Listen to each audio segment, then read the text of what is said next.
Hello! Welcome back to my channel home made healthy delights. ఈరోజు నేను చూపించేది కాకరకాయ పులుసు. ఈ కాకరకాయ పులుసు ఎక్కువ టైం తీసుకోకుండా ఒక 10 నిమిషాల్లోనే తాలింపేసుకుంటే అయిపోయేంత ఫాస్ట్‌గా చూపిస్తాను ఈరోజు. దానికి నేను తీసుకున్నది 4 కాకరకాయలు. దీన్ని చక్కగా పైన తల తోక కట్ చేసేసుకొని ఊరికే పైనే చెక్క తీసుకుంటున్నాను. కంప్లీట్‌గా నేను తీసుకోవట్లేదు. తీసేసుకున్న తర్వాత వీటిని బాగా కడిగేసుకొని చక్రాల్లాగా కోసేసి నేను పక్కన పెట్టేసుకుంటాను. కంప్లీట్‌గా ఎందుకు తీయట్లేదు అంటే కొంచెం కొంచెం చేదుంటది.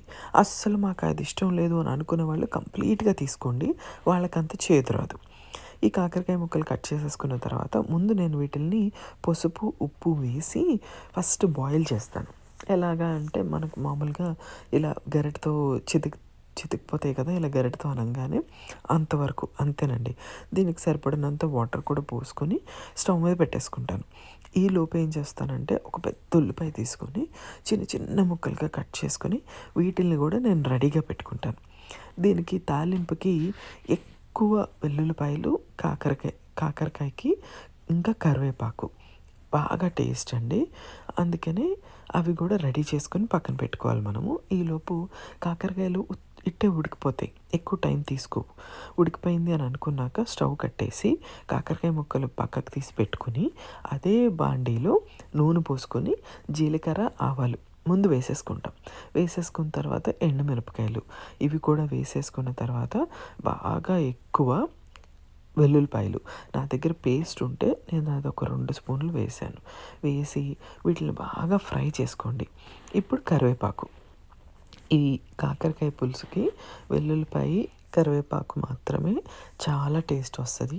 అవి మంచిగా ఫ్రై అయిపోయిన తర్వాత మనం ఆల్రెడీ ఉల్లిపాయ ముక్కల్ని చిన్న చిన్నగా కట్ చేసుకొని పక్కన పెట్టుకున్నాం కదా! అవి దీంట్లో నేను వేసేసుకుంటాను. వేసేసుకొని ఉల్లిపాయలు మాత్రం ఇక్కడ బాగా ఫ్రై అవ్వాలండి. ఇదే కొంచెం మనకి టైం పడుతుంది. దానికి మనము దీనికి సరిపడినంత ఉప్పు, పసుపు వేసుకొని మూత పెట్టేసుకోండి. 10 నిమిషాలు ఫ్రై అయ్యేది 5 నిమిషాల్లో ఫ్రై అయిపోతుంది చక్కగా. ఫ్రై అయిపోయిన తర్వాత దీనికి ఏం చేస్తామంటే ఇప్పుడు ఆల్రెడీ మన దగ్గర ముందే చింతపండు తీసుకొని అది నానబెట్టుకోవాలి.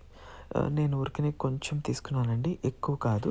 చిన్న నిమ్మకాయ సైజ్ చింతపండు తీసుకున్నాను. అంతే. నానబెట్టుకొని ఉంచుకుంటాం. ఈ ఉల్లిపాయ ఎప్పుడైతే వేగిపోయింది అని అనుకున్న తర్వాత నేను ఈ చింతపండు పులుసుని దీంట్లో పోసేస్తాను. పోసేసి దీన్ని ఒక ఉడికి రానిస్తామన్నమాట. అప్పుడు దీనికి సరిపడినంత కారం ముందే మసాలాలకి అన్నీ వేసేసుకొని అన్నీ రెడీ అయిపోయినాయి అని అనుకున్నాక కాకరకాయ ముక్కలు వేసుకుంటాం. నేను వేసింది బెల్లం అండి. బెల్లం ముక్క చాలా కంపల్సరీగా వేసుకోండి. లేదంటే కాకరకాయ అంత టేస్ట్ బాగోదు.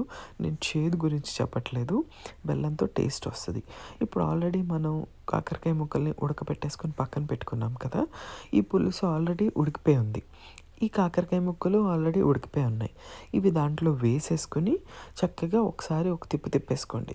తిప్పేసుకున్న తర్వాత టేస్ట్ అంతా బాగుందో లేదో చూసుకొని ఒకసారి ఇప్పుడే ఉప్పు, కారము అంతా చూసుకొని దీన్ని మనము స్విచ్ ఆఫ్ చేసుకొని పెట్టేసుకోవాలి. అంతే. దాన్ని ఒక 20, 30 నిమిషాలు అలా రెస్ట్ ఇవ్వండి. ఆ తర్వాతే మనం సర్వింగ్ బౌల్లోకి తీసుకోవాలి. అది చాలా ఇంపార్టెంట్ స్టెప్. వెంటనే మార్చేసుకోవద్దు. అంతేనండి మన కాకరకాయ పులుసు రెడీ అయిపోయింది. Thank you so much for watching. Bye.